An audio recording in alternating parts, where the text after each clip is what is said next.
Hello, and welcome to the Digital Workspace Works podcast. I'm Ryan Purvis, your host, supported by our producer Heather Bicknell. In this series, you'll hear stories and opinions from experts in the field, stories from the front lines, the problems they face and how they solve them, the areas they focused on from technology, people and processes, to the approaches they took that will help you to get to the grips with the digital workspace inner workings.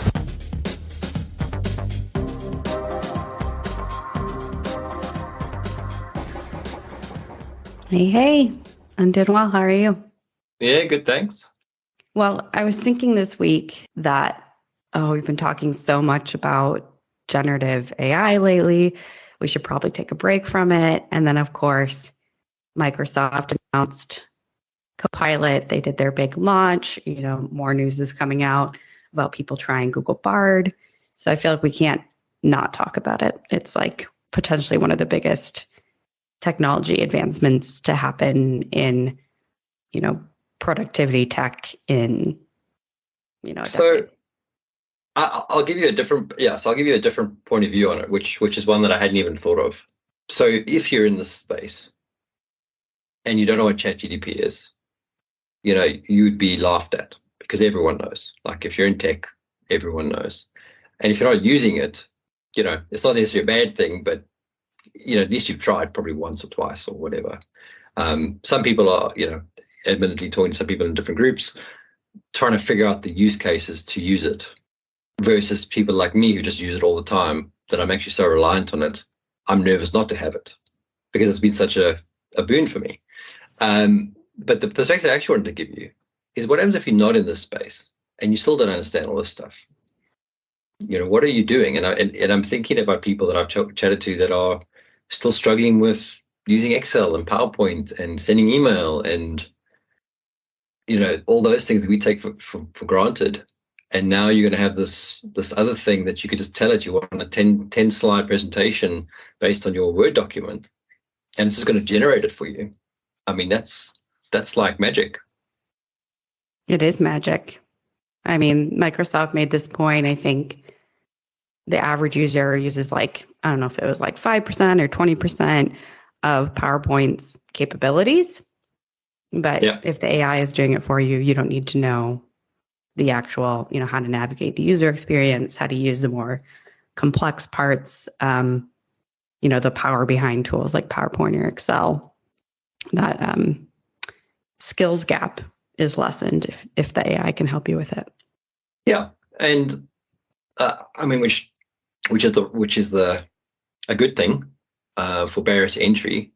The bad thing is when it switches off, what's not available, what are people going to do because they don't understand how it works? So there's I think there's a level of, it's great to have these tools, but it's still important to understand the basics first before same as you don't just get on a bike and ride it. You still have to have some training wheels and learn your balance and all those things so that you can do it properly. But it was just interesting because if I talk to we're in Mossel Bay, which is like old age home of South Africa. The guys in their 70s, 80s, 90s, on average, none of them are even aware of WhatsApp to a large extent. So chatting to them about, I just typed this question, here's this paragraph I got back. They can't believe that's a machine that's doing that. They believe it because you tell them, but they don't believe, they can't fathom how it works. Yeah. And that's the sort of the danger in some respects of you're going to go talk to a person at a bank that is now a proper chatbot whose language is actually now indistinguishable from a human. Because I think ChatGPT would pass the Turing test. I think the Turing test is now out of date. It doesn't even factor because the questions and the answers are so good. The only thing it doesn't do is spontaneity, which would be difficult for an AI to deal with. And it doesn't ask you questions back, which is the other thing.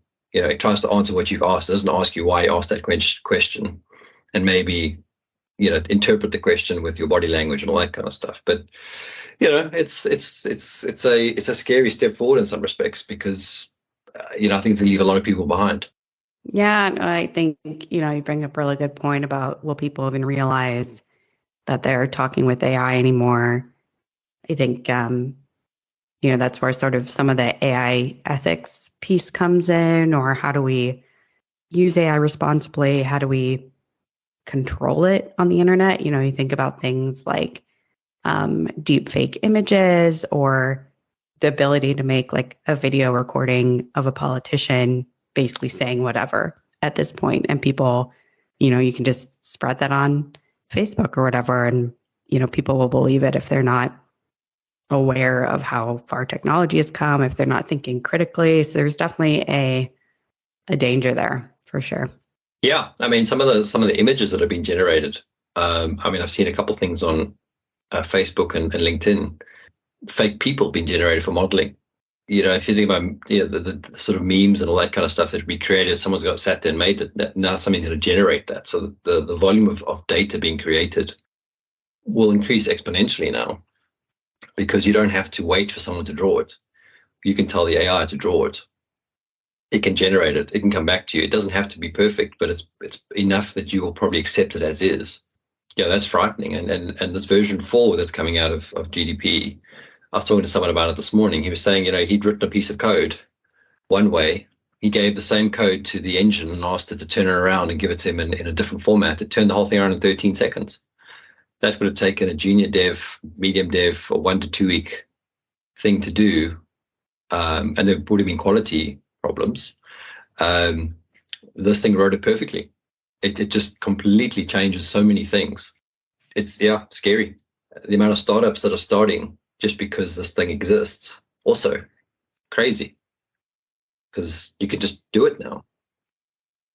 I know. It's definitely, we're going to go through this period where a lot of, startups are trying to incorporate it into their technology or starting new startups around it. And I feel like it's so early, it's really hard to predict, is this really going to give that transformation we expect? How should we as workers even approach it, right? Because I feel like there is a job security risk there as well, in terms of, maybe companies don't need to downsize, but maybe they don't need to hire as readily if people can be exponentially, produce exponentially more output with the use of these tools. So ultimately, it could unlock like a 4-day work week, and we could all, use tools like this to like be a little bit more productive and still, have that opportunity to get something like a better work-life balance. Or it could not. It could mean that we're just doing more and more and more and not really benefiting from it at large as a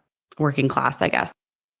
Well, I think those personal rules still have to apply. You still have to learn, if you don't know how to do it yet, how to say no to extra work, how to plan your day, how to find balance, how to work in a healthy way. I think those things, regardless of what the technology is available, and this goes back to the Industrial Revolution and all those things where technology came in and changed, from the horse and carriage to cars, to trains, to factories, to whatever. As you went along, there was a need to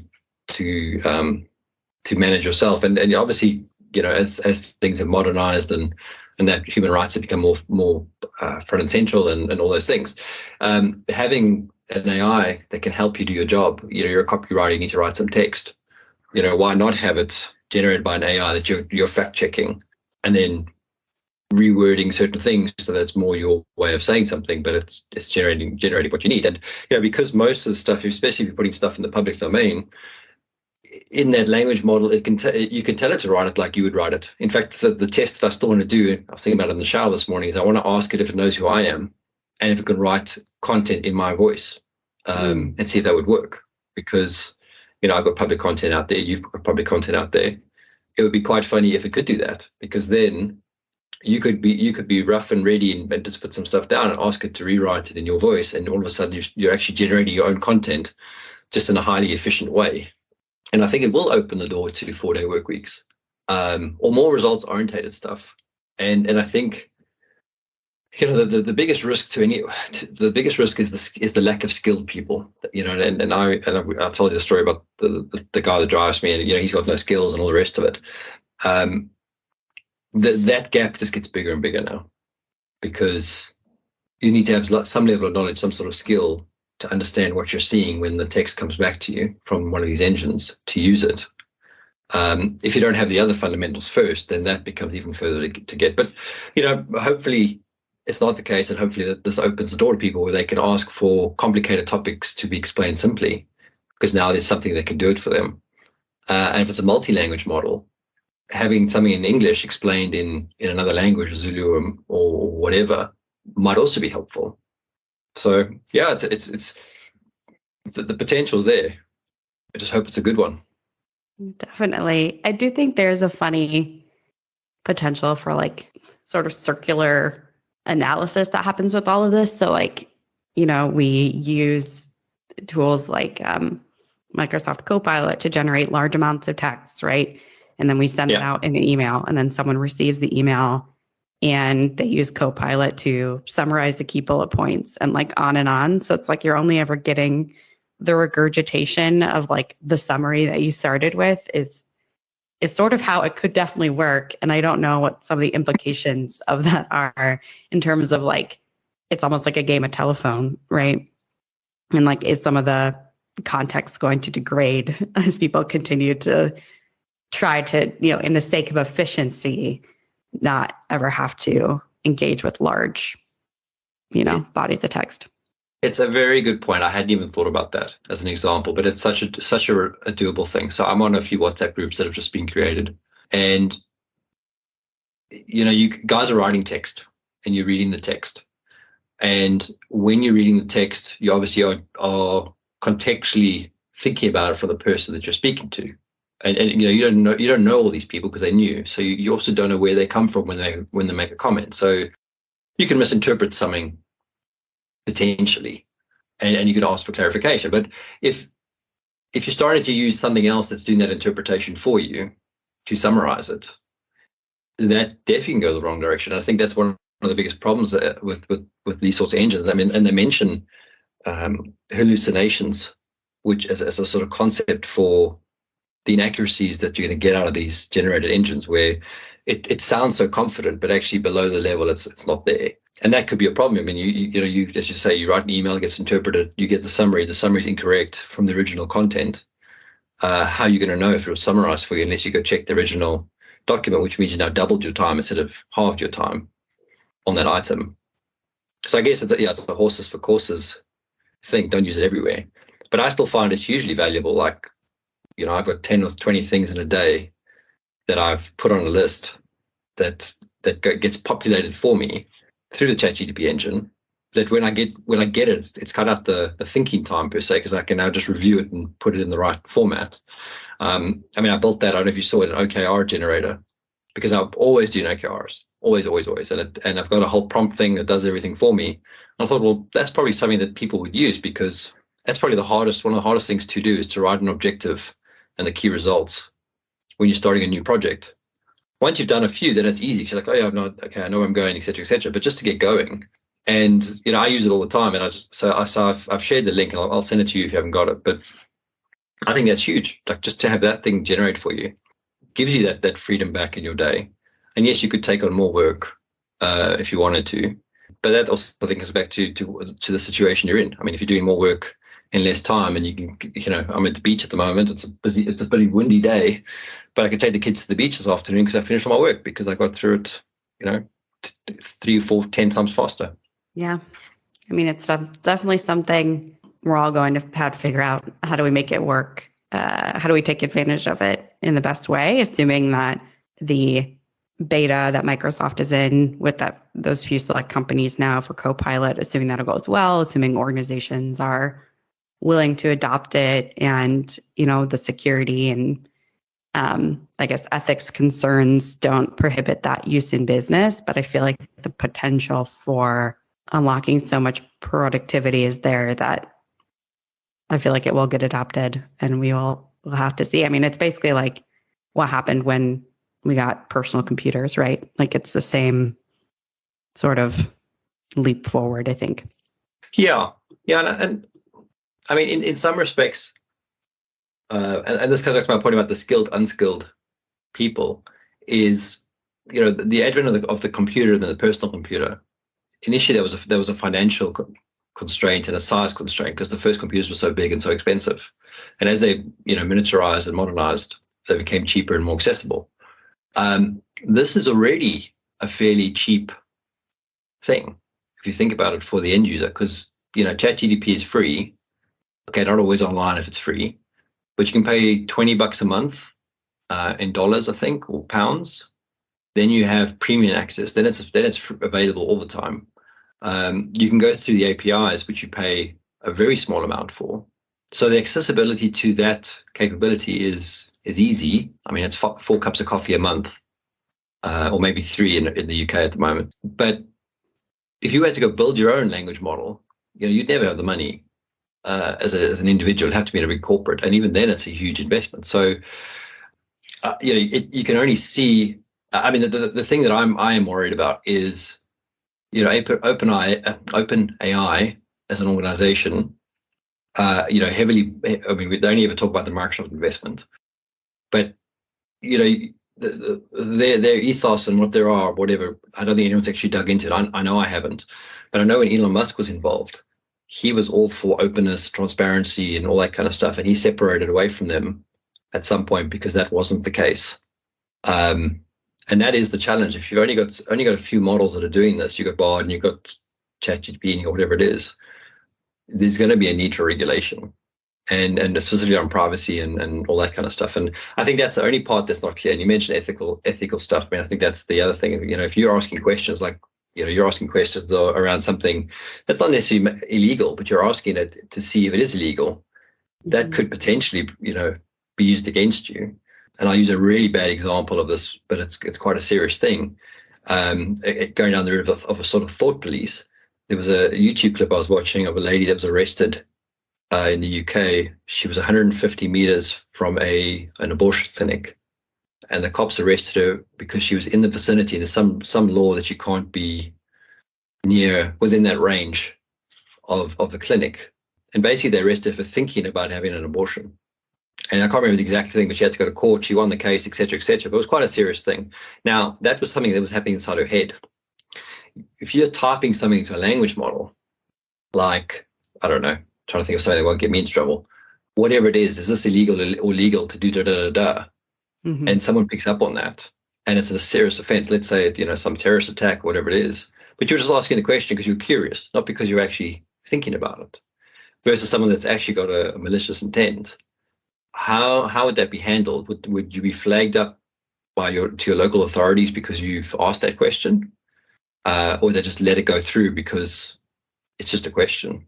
And I don't know what the answer is, but it was something that I was thinking about.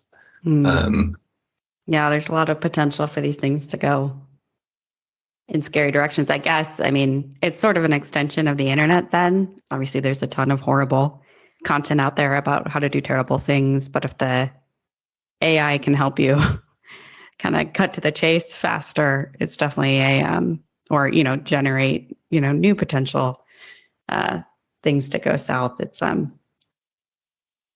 think it's something you just got to be. I think it comes down to personal, and this comes back to my skills and knowledge, expertise, understanding all this stuff. If you don't know what you're doing, if you don't know how this stuff works, and then you're using it, you're at far more risk than someone that has a bit more understanding on how it works using it. So I'll give you another silly example. When I was at one of the banks, we had to block Google Translate from being used. And I thought, well, that's a bit of a strange thing to block because it's quite a useful tool because I use it all the time. And someone said to me, yeah, but you're missing the point, because if someone is using Google Translate to translate a contractual clause for an agreement, and they've just taken the English version and they've translated it into I don't know, let's pick Arabic or Mandarin or one of those languages that are usually what people don't know a lot about. They won't know if the translated version is actually legally the same thing. Yeah. So you need to go through an approved translator who's not only probably a lawyer, but also probably a native speaker as opposed to someone who's picked up the language through learning it. And I hadn't really thought about that kind of stuff. And it's kind of the same thing. You're going to have these channels which you can use them with a level of comfort, sort of a green zone, maybe amber zone. But then for the amber to red zones, you'll have to use an approved service that's gone through some rigor and some regulation and whatever it is. Yeah, I mean, I wonder if we'll get to the place where we have like a Copilot for financial services, or I still think like there's going to be, whether it's professions like legal or certain industries that are more regulated and, have greater risk potential there, they're not going to be the early adopters. Yeah, without a doubt. I can tell you that that's happening already, that they're being built. There's no doubt about it. If you just look at cybersecurity and information security, there's two. I know you need to go, but there's two frameworks. There's the ISO 27 and the NIST one. Those are all based on controls and risk assessments and all that kind of stuff. If you just apply those concepts into those areas, and you've already got something that can be leveraged as an assistant. Any content that comes through, any question goes through that same model, because it's already the foundation. You don't have to reinvent it. So I think it's imminent. Well, we'll keep watching it. It's wild to watch this develop, but it's certainly interesting. So maybe we'll try to mix it up a bit as well. But it just seems like the most relevant thing happening right now. It's hard not to talk about it. So interesting stuff. Cool, Heather. Well, I'll chat to you later. Have a good day. You too. Okay, see you later. Bye. Bye. Thank you for listening to today's episode. Heather Bicknell is our producer and editor. Thank you, Heather, for your hard work on this episode. Please subscribe to the series and rate us on iTunes or the Google Play Store. Follow us on Twitter @the DWW Podcast. The show notes and transcripts will be available on the website www.digitalworkspace.works. Please also visit our website www.digitalworkspace.works and subscribe to our newsletter. And lastly, if you found this episode useful, please share with your friends or colleagues.